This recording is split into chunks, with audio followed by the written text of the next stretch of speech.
Welcome to today's class. Today we are going to be talking about indices, a very popular topic. You might have heard about it before. But what is indices all about? Indices, which sometimes is called exponents or powers, is a way of representing a repeated multiplication of a number. Alright?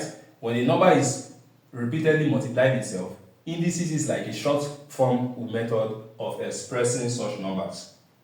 Alright? It's an easier way of simplifying numbers in mathematics. For example, we might have 2 times 2 times 2 times 2. You can see that 2 is multiplying itself 4 times. In indices, we simply represent this as 2 raised to power 4, which means 2 is going to multiply itself 4 times. So indices is a simpler way of representing numbers that are repeatedly multiplying or sometimes dividing themselves, as you can see. So you can even have another example like 3 multiplying itself 3 times. In indices, we write this as 3 raised to the power of 3. So this little 3 is a power. It's called a power, sometimes it's called an index, which is a singular form of indices, or it's also called exponents. So in indices, we simplify long multiplications like these, repeated multiplications of a number with an index or power. Now we are going to learn some laws of indices. In indices, we have at least 7 laws that guide us to simplify some questions further. Now, under laws of indices, the first law concerns multiplication of 2 numbers. Alright? Now, the law 1 says that when we have x to the power of a multiplying with x to the power of b, the answer will be equal to x to the power of a plus b. Now, what this simply means is that now this is called the base, alright? While this is the power. So the one that is standing normally, the one carrying the power, is always called the base. So the first law of indices states that when 2 numbers that are the same bases are multiplying each other and they both have powers, no matter what their powers are, even if it's different, like a and b, we simply add the powers up. Alright? Now we are going to solve some examples so that you understand this first law of indices. This law is basically the easiest law in indices. Alright? Now, we can have an example that says to simplify 10 raised to the power 2 times 10 raised to the power 3. We have to simplify this. Now, in indices, what we always look for is, when we look at our question, we will always check if there's any law of indices that can help us to solve it. Since this is the first class, all examples here will be based on the first law of indices, which is law 1. So, if you look at this example, you notice that the base, they are equal, 10 and 10, right? So when you notice that the bases are equal, the next thing you notice is that there's a multiplication sign connecting them together. What does that tell you? We are using this first law of indices, which means we are going to write just one of the base, 10, alright, raised to power. Since it is multiplying, we are going to add their powers. So it will be 10 raised to power 2 plus 3, alright, which is 10 raised to power 5, and that's the final answer. It's as simple and straightforward as that, alright. Now look at another example, example 2. You can have 8 raised to power 4 times 8 raised to power 5. Again, the first thing you look for is, do they have a common base? Yes, they have a common base of 8. So it means that we can apply laws of indices to it. What law of indices are we applying? It's law 1, because law 1 tells us when we have a common base and they are multiplying each other, we should use that law 1. So they have a common base of 8 and they are multiplying each other. So we are using law 1. So just write 8 and then you are going to add the 2 powers together at the top. Raised to power 4 plus 5, which is 8 raised to power 9. And that's your final answer. Okay, now let's go to an example that is a bit more difficult than what we've just done. We can also have 3p squared times 2p raised to power 4. So look at this example. What do you think? Are the bases still the same? Some persons might say yes, some persons might say no. But let us look at it. What is the definition of a base? A base is simply the number or the letter that is carrying the power. So if you look at this equation, what is carrying the power? it is just p that is carrying the power, not necessarily 2p. Alright? This 2 has an divisible power of its own of 1. This one has an divisible power of 1. But if you notice, these p's, for example, this p and this p, they are both bases because they are carrying powers from the question. So it means we can apply the law of indices to this p2 and p4.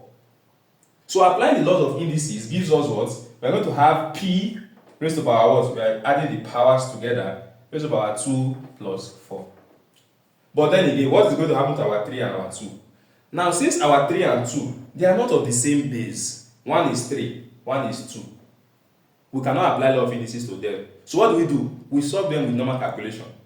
The way we are used to multiplying. What is 3 times 2? Is 6. So just put that 6 there.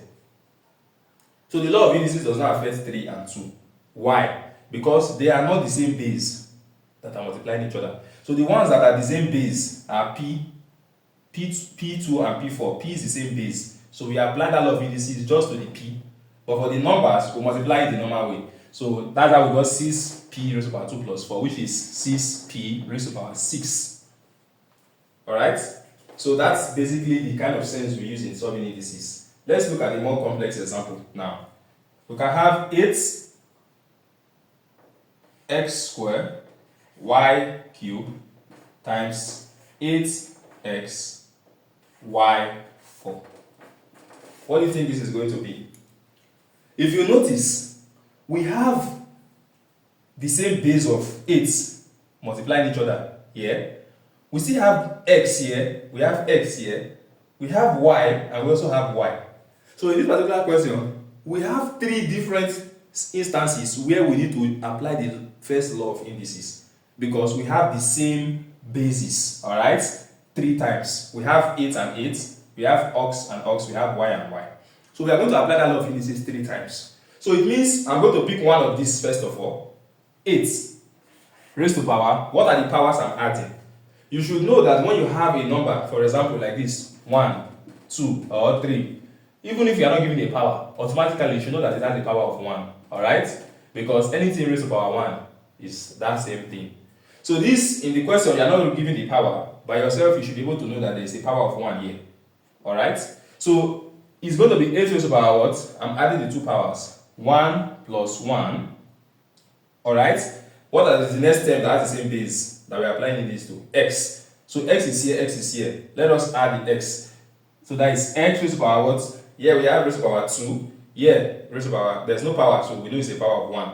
Alright? So that is raised to power 2 plus 1. 2 plus 1. And then we have y, the third base. Y raised to power 3 plus 4. Alright? 3 plus 4. Remember, why are we adding the powers? Because the first law of indices tells us that when we have the same base multiplying each other, simply write the base, just one, pick one of them, just one, and add the powers. So that's what we've done here. The base is the same, 8 and 8. So we picked one, and we added the powers, raised to power 1, raised to power 1.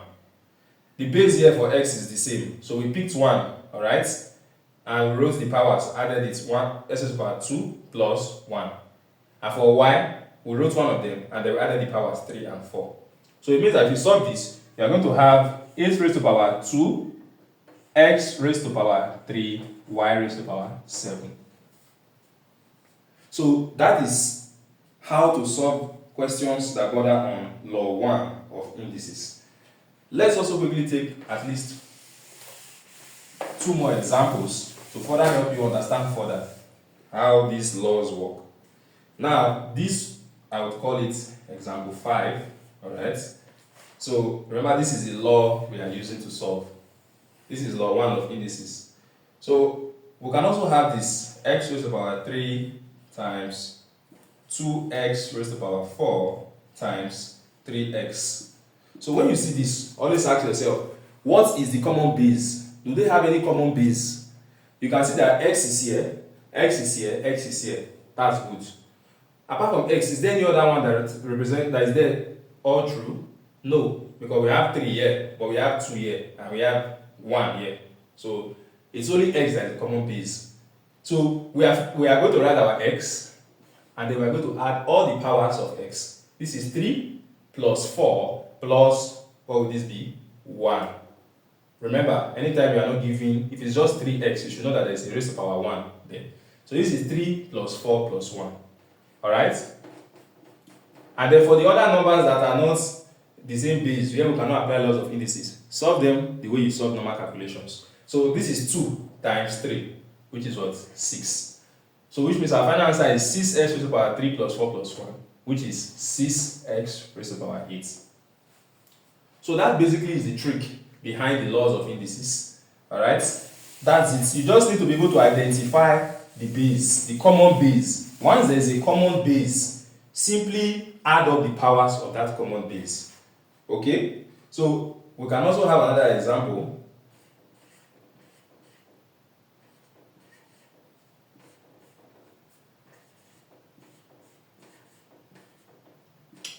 Now, when we look at this example, what are the common bases here? We have x and x, we have y and y, but we don't have 10 and 10. Instead, we have 10 and 3. So these two numbers, indices does not affect them. We'll solve them normally. What is 10 times 3? 30. Alright? Now, for indices, we have x and x here, and they are multiplying. So we can apply law 1. So this will be x, then you add the powers together, just the way law 1 says. To be 2 plus, what's the power of s here? 1. 2 plus 1, 3. And then your y, because y is also common, it will be what? 1 plus 2, which is what? 3. So the answer here is 30x cubed, y cubed. And that is how to solve questions on law 1 of indices. Alright? So I'm going to give you some examples you can try on your own and see if you can solve these examples. Remember to always make sure that the bases are the same before you choose to apply your laws of indices. Alright?